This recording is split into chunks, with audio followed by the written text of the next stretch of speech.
If you're not familiar with Georgia's football schedule in 2024, it's a tough one, right? Arguably the most difficult road in the country. It's at least one of them. Maybe it's Florida that has the most difficult road, but out of all of the contenders, the Michigans, the Ohio States, the Georgias, the Bamas, the Texas, those types of programs, Georgia's got a really, really tough path. Clemson, week 1. You get Tennessee Tech week 2. At Kentucky week 3. At Bama there's a bye, and then at Bama. Home against Auburn. Home against Mississippi State. At Texas. Bye. Going down to Jacksonville to play Florida. At Ole Miss. November 9th. Versus Tennessee. Versus Massachusetts. Versus Georgia Tech. It kind of teeters off towards the end there. But pretty much from the start of the season up until... I mean, Georgia Tech's getting better, right? So this is not the Georgia Tech of... 5 years ago or whatever, that Georgia was just absolutely obliterating. I do think Georgia's better than them, but maybe not by as significant of a margin, just because I think that it's moving in the right direction for the Jackets, just not super fast. Which game should Georgia be the most concerned about? Texas, Bama, Clemson, right? Huge names. You got to go up to Lexington. You got to go to Oxford. There's a lot going on. On paper, you look at this thing and you say Texas is probably the best team that Georgia has to play in 2024. And it's in Austin. It's going to be a big deal. Texas will be coming off of the Red River rivalry. Nailed that. And it's going to be a matchup among teams that are projected to be top 5, not FOP 5. Teams that are projected to be top 5. So that's the easy answer. And it probably is the answer, that the game that Georgia fans should be the most worried about is going over there. Is it going to Alabama? That's also an easy answer. You go to Tuscaloosa, and it's obviously one of the best environments in college football, but things are different. And if I really had to predict, I do think Georgia's going to go in there and handle that game, whether it's by a significant margin or not. I think that Georgia and Kirby Smart will go to Tuscaloosa and beat Alabama. It will be a better team. I'd be surprised if Georgia's not the better team. They've got now Georgia's got the better coaching staff and the better head coach than the Crimson Tide. So I think that's the difference there. We know how historic those battles have been and how close they've been almost every single time. And the margin has been Nick Saban versus Kirby Smart. Well, that doesn't exist anymore, and I think it'll be a different story. But when you look at it this way, the way I'm thinking, and you use this logic, this is a game that Kirby Smart and the Dawg should be just as concerned about, because it's also another top 10 team, and that's dealing with Ole Miss on November 9th. Okay? I think that game, trap, maybe not the word, because I think those trap games is usually for when you're playing a team that's not as great, right? Just not very great, and it's a road game, or it's a weird home noon game or night game. Those are trap games. This is not one. This is going to be a bona fide top 15 matchup. You look at Ole Miss's schedule, I think they're going to have a lot of wins heading into that one. But this is what Georgia would have had to deal with beforehand. Real quick, Ryan Curley from Dawg Post here, talking about Georgia's schedule. Newsletter is linked down below. Make sure you're checking out the Dawg Post newsletter if you're not already signed up for it. If you are, thank you. I'll try to be fast. It's the easiest way to be informed about what's going on with the Georgia Bulldogs, whether it's breaking news, whether it's insider stuff, whether it's what we call BS stories. And they're not stories that take a lot of reporting, right? Just all sorts of content.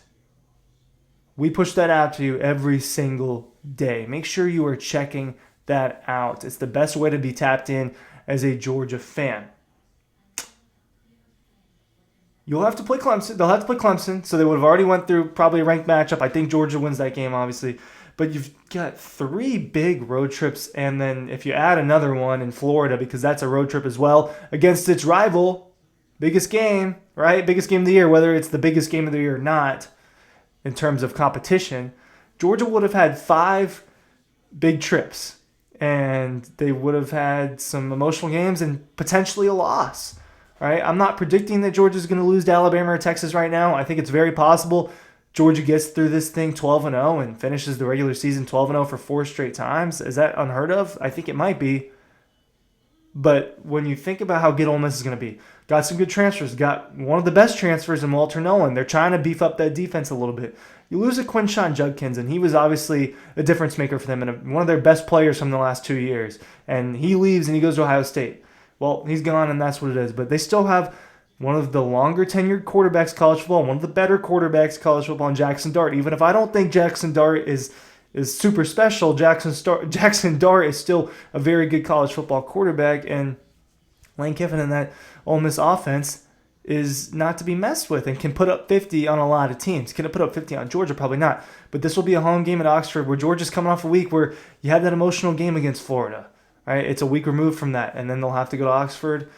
And over the course of 4 weeks, they're taking 3 road trips to Austin, to Jacksonville, and to Oxford. It's going to be a tough schedule for Georgia. Wear and tear definitely matters. What's interesting about the Dogs last year is it was very atypical. They struggled early on. They just didn't look as hot when they were playing the cupcake teams at the beginning. I really don't like saying that. When they were playing worse programs at the beginning of the year, Georgia, that's when they were struggling. And they were dealing with injuries and maybe still trying to figure out its identity and how it's going to mesh everything together. Mesh Carson back, Mike Bobo back in, mesh new pieces together. It took a month, really, for Georgia to get going. It struggled against Auburn in that 5th game of the year and had to claw its way out of a deficit in the second half. Had to claw its way out of a deficit in the second half against South Carolina as well. So, and then it was on the back end of the schedule when Georgia had tougher opponents and bigger matchups that the Dogs really started to dominate, including Ole Miss on November 11th. So it'll be almost 365 days exactly removed from that matchup.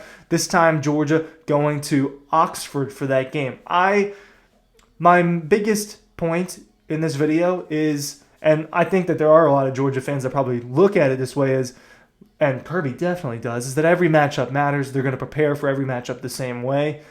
But it's important to note that this schedule is more than just at Texas, and this schedule is more than just at Bama. When you combine everything together, the Dogs are going to go through a little bit of a gauntlet. At least on paper, that's what it looks like heading into the season. And if Tennessee is good again or better this year with Nico, not pronouncing his last name, if Auburn takes a step forward, if Kentucky takes a step forward with Brock Vandagriff, then we're talking about the schedule being even tougher than meets the eye. If Georgia Tech takes another step forward, right?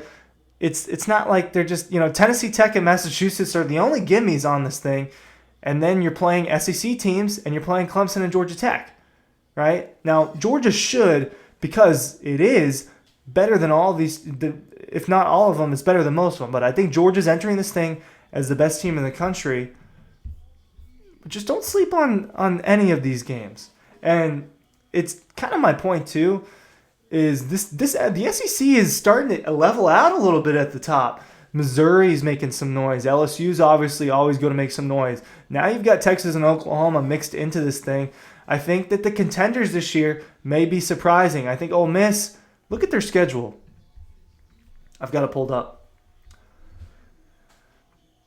11-1 is extremely realistic. 10-2 is extremely realistic. Versus Furman should be a W. Versus Middle Tennessee should be a W. At Wake Forest should be a W.